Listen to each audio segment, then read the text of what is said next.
खुलुमबाय बड'लेण्ड रादाब नायगिरि बयनिसिमबो फुंबिलिनि गोजोन हामलायथि बावहरबाय। दिनै 3 जुन 2025 इं मायथाइनि सानसेनि फान्जामुथियाव थानाय राशिफोरखौ फरायथिनो लाबाय। मेष राशि अहंकार आखुनि थाखाय सोमोन्दोफोरा गाज्रि जानो हागौ। गुबुननि हेफाजाब मोननाय नङा, गावखौनो हारसिं मोनगोन। वृष राशि फालांगियाव गोग्लैसोगोन, नखरनि जौगानाया थाद'गोन, दुखु सहायनांगोन। मिथुन राशि नखराव धोन सम्पति फैगोन, जिउ खुंनायनि गोरलै राहा मोनगोन, दावबायनोबो खाबु मोनगोन।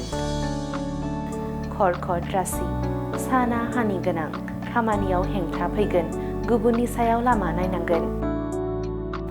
सिंह राशि फालांगियाव रां मुलाम्फा खालामनो हागोन, नखराव बयबो सुखु गोजोन थानो हागोन, बिमानि मोखाङाव मिनिस्लुनाय फैगोन। कन्या राशि नखराव रांनि आंखाल जागोन, गोसोनि साननाय लुबैनायखौ मोनफुंनो हानाय नङा, साना गोब्राब खामानियाव नांथाबनानै बारलांगोन।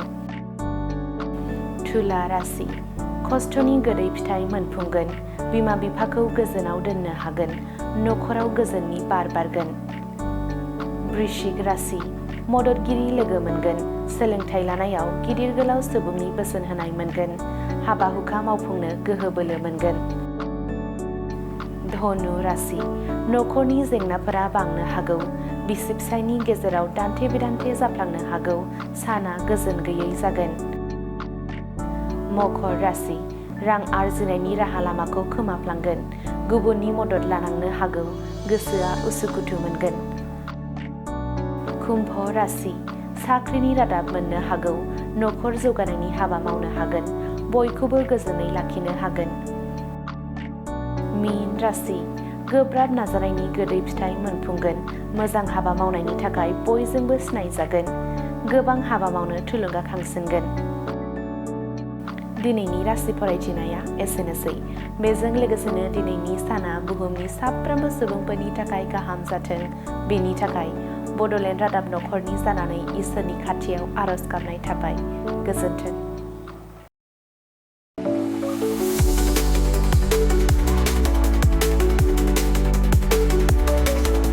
क'क्राझारनि CITआव मुं थिसन्नो गोसो जानाय फरायसाफोरनि थाखाय मोनसे गोजोनथाव रादाब। सेन्ट्रेल इन्स्टिटिउट अफ टेक्न'लजि क'क्राझारआ 2025-2026 सोलोंथाइ बोसोरनि थाखाय मुं थिसन्नायनि एन्ट्रेन्स एग्जाम खुंनो थांगासिनो दङ। Diploma, BTech, MTech, bachelor and master of design आरो PhD नि थाखाय एन्ट्रेन्स एग्जाम खुंनाय जागोन। डिप्ल'मा प्रग्रामाव दङ CE, CSE, ECE, FPT, CAI आरो AMT। BTech प्रग्रामाव दङ CE, CSE, ECE, FET आरो IE। MTech प्रग्रामाव दङ WRH, CSE, FET आरो GET। बेचेलर अफ डिजाइन आरो मास्टार अफ डिजाइनआव दङ MCD आरो PhD नि थाखाय CE, CSE, ECE, FET, IE, ME, physics, mathematics, chemistry आरो HSS। बे समाव अनलाइन आर'जलाइ लानाया सोलिगासिनो दङ आरो बियो फैगौ 31 मेसिम थागोन। डिप्ल'मा, BTech आरो MTech नि एन्ट्रेन्स एग्जामखौ फैगौ 8 जुनाव खुंनाय जागोन आरो PhD नि एन्ट्रेन्स एग्जामखौ 15 जुनाव खुंनाय जागोन।